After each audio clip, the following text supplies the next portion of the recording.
Hello and welcome back to our weekly reading. We are reading from Philip Yancey's book, The Bible Jesus Read, and we're in the chapter called Job, Seeing in the Dark. Trapped in the ingredients of the drama, Job concerns himself exclusively with the issue of suffering. Of course, he knows nothing about the cosmic contest of faith. Being privy to such inside information would keep his trial from being fair. Thus, he feels betrayed by God. Job faces an impossible dilemma. To reject God would shatter his bedrock faith in a loving God, the most important value in his life. However, to admit that suffering is deserved would also compromise his integrity, for he believes himself to be innocent of anything that might merit such extreme penalty. His friends describe a terrible battle between good and evil. Job is fighting an even more terrible moral battle between good and good. God's justice has collided head on with Job's innocence. Nothing makes sense anymore. In the face of his friends' verbal assaults, Job wavers, contradicts himself, and sometimes even agrees with them. He has no theological refutations and acknowledges that what they say sounds true. Yet in this particular case, he believes deeply that they are wrong and that he does not deserve his fate. He has sinned, yes, but not in a way to deserve such punishment from God. Losing his family, his health, and all his possessions in short order. Toward the end of the book, Job lays out a formal legal defense of his relative innocence. Job's speeches contain profound expressions of pain, despair, and outrage. Barely able to restrain this satire, he vents angry protests against God, wondering just at the edge of blasphemy. The first words he gets out of his mouth are these: "May the day of my birth perish, and the night it was said, a boy is born." Listen to a sampling of the quotations from this patient saint. 7:19. To God, will you never look away from me, or let me alone, even for an instant? 10:21 through 20 through 21. Turn away from me, so I can have a moment's joy before I go to the place of no return. 14:18 through 19.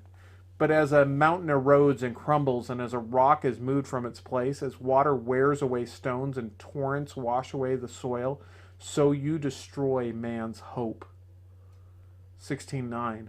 God assails me and tears me in his anger and gnashes his teeth at me. 19:7. Though I cry, I have been wronged, I get no response. Though I call for help, there is no justice. 30:20 through 21, and then 26 and 27. I cry out to you, O God, but you do not answer.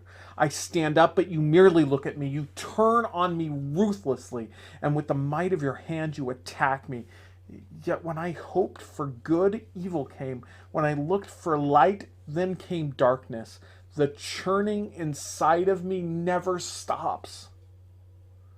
To Job in his misery, God seems a villain who destroys both the blameless and the wicked. The reverse image of Jesus' concept of a merciful father whose sun shines on the righteous and unrighteous.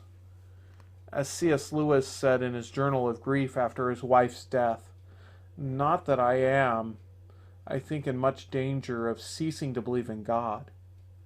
The real danger is coming to believe such dreadful things about him. The conclusion I dread is not, so there's no God after all, but so this is what God's really like. Deceive yourself no longer. Is God a cosmic sadist? Asked Lewis with characteristic bluntness, echoing Job's doubts. None of Job's near blasphemous slip past his friends. Eliphaz indignantly retorts, but you even undermine piety and hinder devotion to God. He likens Job to a wicked man who shakes his fist at God and vaunts himself against the Almighty. Yet the tale of Job has an ironic twist. As Soren Kierkegaard put it, the secret in Job, the vital force, the nerve, the idea is that Job, despite everything, is in the right. Slim victory. In spite of Job's state of high dudgeon, he ultimately triumphs. God concludes, I am angry with you, Eliphaz, and your two friends, because you have not spoken of me what is right, as my servant Job has. In view of Job's fierce words, how could God honor him over his friends? To put it crudely, how does God win the wager over Job's faith? First, in an overall sense, Job never does follow his wife's advice to curse God and die.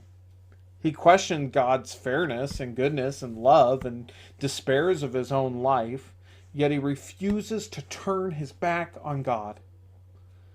Though he slay me, yet will I hope in him, he defiantly insists in 13:15. Job may have given up on God's injustice, but he steadfastly refuses to give up on God. At the most unlikely moments of despair, he comes up with brilliant flashes of hope and faith. Job prefers to live with an agonizing paradox that God still loves him, even though all evidence points against it. His friends laid out the logic. Suffering comes from God. God is just. Therefore you, Job, are guilty. After examining his own life and toying with the notion of an unjust God, Job arrives at a different formula that on the surface makes no sense. Suffering comes from God. God is just. I am innocent. In the best Hebrew tradition, Job clings to all three of these truths, no matter how contradictory they seem. Job instinctively believes he is better off casting his lot with God, regardless of how remote or even sadistic God appears at the moment, rather than abandoning all hope. He keeps alive a vision of a personal universe. In an impersonal universe, by what standard could we judge pain worse than pleasure, or Job's happy life superior to his tragic life?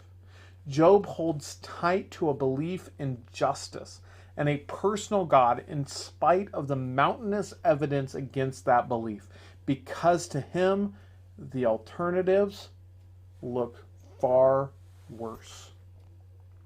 In addition, what Job asks from God reveals much about his character. I know what I have demanded. Take away the sores, God. First restore my health, and then we can discuss what lessons I should learn from these disasters. Job has other requests. As despair sinks down on him and he feels his own faith leaking away, he asks for a quick death. Why? Then I would still have the consolation, my joy in unrelenting pain, that I had not denied the words of the Holy One. 6:10. When death does not come and Job senses his prayers to be hopeless, cries hurled into the void, he asks for a mediator or an arbitrator to lay his hand upon us both. His pleas will later find poignant fulfillment as prophecies of Jesus, the mediator between God and man. But Job himself receives no answer at the time. He has no arbitrator. Finally, in desperation, Job reduces his demands to one request, which he sticks to until the end. He asks for a personal explanation from God himself. He wants a day in court, a chance to hear God testify on his own behalf against what looms as gross injustice. This last request arouses Job's friends to fury. What right has he, an insignificant human being, to call God into account? How could a man who is but a maggot, a son of man, who is only a worm, oppose the God of the universe? As Mark Twain cynically calculated, I could easily injure a planet by throwing mud at it. Job will not back down. To the end, he insists on his right to question God, to demand an explanation. That request, God honors. Viktor Frankl, survivor of the Nazi concentration camp, concluded that the worst despair is suffering without meaning. And Job's experience bears that out. He demands an explanation of his trauma, a meaning to his suffering, and only God can provide that answer. Job ultimately passes the test of faith by clinging to belief in God, even though he has no evidence in support of that belief and much against it. And he insists on his own human dignity, even as it is being assailed on all sides.